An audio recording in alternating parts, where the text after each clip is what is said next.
beautiful people. In this video, I'm sharing with you what you need to start a successful plant shop online. You can also apply this to offline, but I think that in person can be a little different. This applies more so to selling plants online. Now, if you missed my other video, I shared how to start a plant shop. This video is more so on what you need.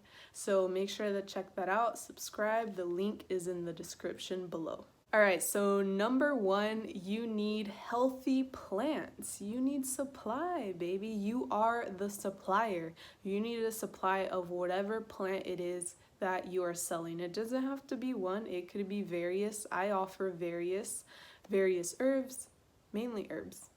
You need healthy potting soil or seedling starter, depending on what your plan is with growing plants, but you definitely need potting soil, healthy one, not old one from your old garden. Okay, the soil is very essential for healthy plants. Soil is food, so make sure that you are providing healthy soil, not just a healthy plant, because it's all one. You need knowledge on the season that you are currently living in and how to grow your plants successfully based on its environment. If it is not the season for your plants, then you might have to consider whether you need grow lamps for indoor plants to keep them alive, again, depending on the plant. For example, herbs need like 6 to 8 hours of sunlight every day. So during winter, if it's really cloudy and they're not getting their sunshine, they're not going to be successful. They're not going to bloom and grow and flourish. So you need to bring your little plants inside, give them some love, and offer them some light. These have to be specific lights. Do your own research. With that being said, you need knowledge on your plants and their ideal environment, because every single plant is different, even if it's the same species. For example, I can have 4 different mint plants, but all of them can require different environment. Like a lemon balm and peppermint require different things. Yeah, that could be similar things like 6 to 8 hours of sunlight, but some of them can be a little more sensitive. Some plants don't require that much water. Some plants can't stand being watered that much, such as rosemary or lavender. You know what I mean? So again, you need to know that kind of stuff. Do your research. I highly encourage you to have gardening gloves, especially if you got cute nails, but you're a gardener, girl. You better put your gardening gloves on, some quality ones too. Invest in some good ones. You need pruning shears, okay? Even if you don't have an outdoor garden and you just have beautiful plants inside, it's still better to get the quality cutting shears that are specific for plants so that you don't damage them when you're cutting them. And it's really important that you prune your plants so that they continue to grow and to thrive. If you have an outdoor garden, then you should look into gardening tools, such as a shovel or that fancy little tool that allows you to take out a small plant with the full roots. So you can look into gardening tools. You don't have to go and get crazy with it, you know, just some basic tools. You also need small pots. As I shared in my other video, the importance of small pots, but basically, if you are planning on shipping these, it's better to sell small potted plants so that the buyer is not paying a ton for shipping, and you also don't have to deal with that kind of heavy shipment. You just want, you know, like you wouldn't want to ship this. No, because then you gotta worry about all of this not breaking, is what I'm saying.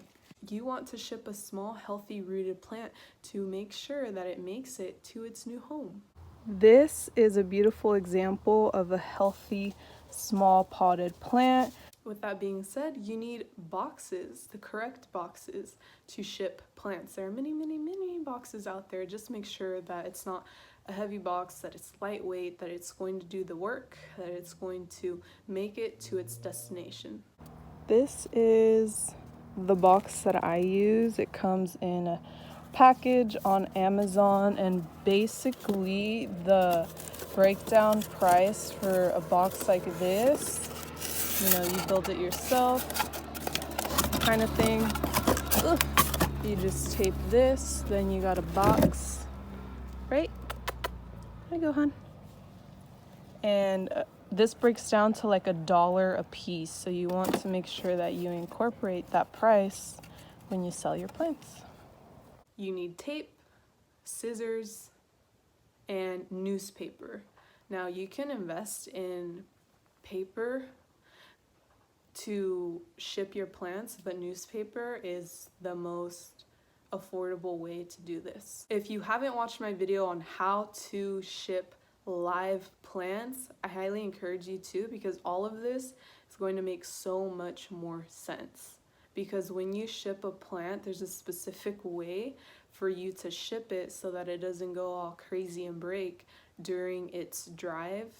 So to sum this up, like any other business, yes, you will need to invest depending on the position that you're currently in, on where you live, what you have available, what space, what plants, what garden, etc.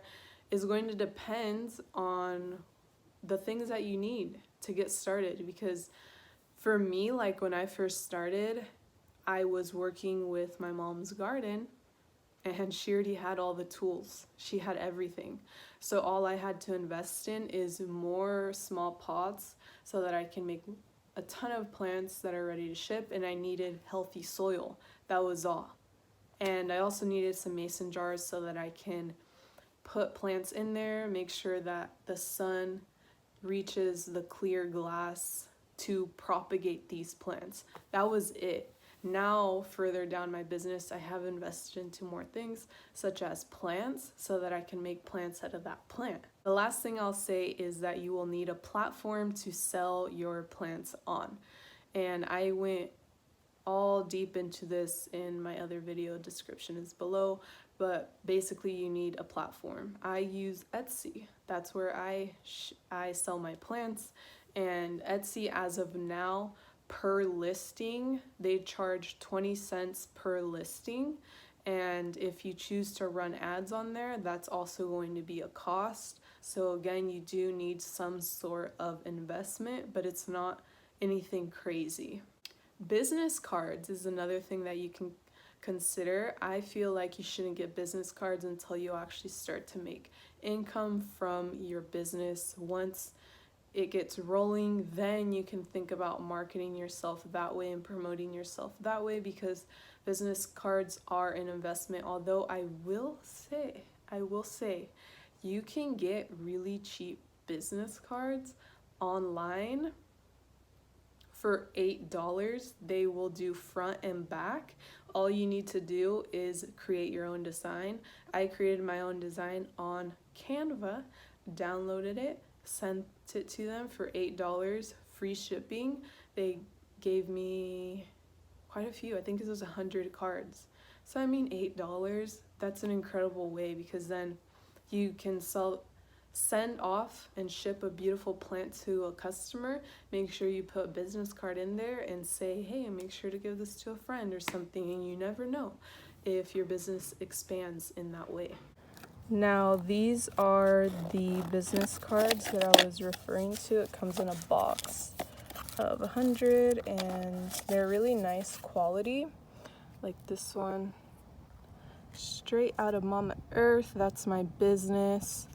And you could do a back. I did a QR code. You can do this on Canva. If you notice the front, there's a border here. Like this should have been at the border, but they told me it had to have a bleeding border, so that's how it came out. But it's really nice quality. You can't really see, it's like kind of laminated, they're really nice for the price you pay, $8.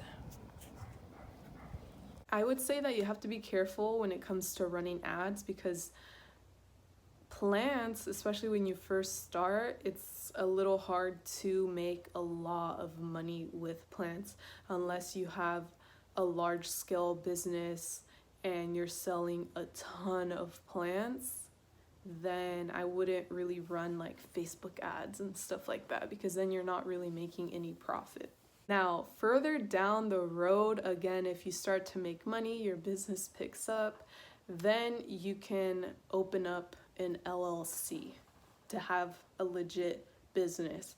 Now, some people may say that you need to do this right off the bat to ensure that you secure your business name, and if that's what you want to do, then go for it. But just realize that that is an investment. In my opinion, I feel like you should start your business, see if you actually enjoy it, if you're passionate about it, if it's going to work out for you, because growing plants is work. See if you're going to enjoy it and where you want to take it, how far you want to take it. If it's just something you want to do as a little side hustle, you got a few plants you want to get rid of, you don't want to give them away, you want to sell them, then maybe it's just going to be a really short-term thing. But if you end up loving this and you're like, wow, I want to do this long-term, then yeah, I definitely encourage you to get an LLC, register your business, make it legit, and expand your business and go from there. But basically, everything that I shared is the basic things that you need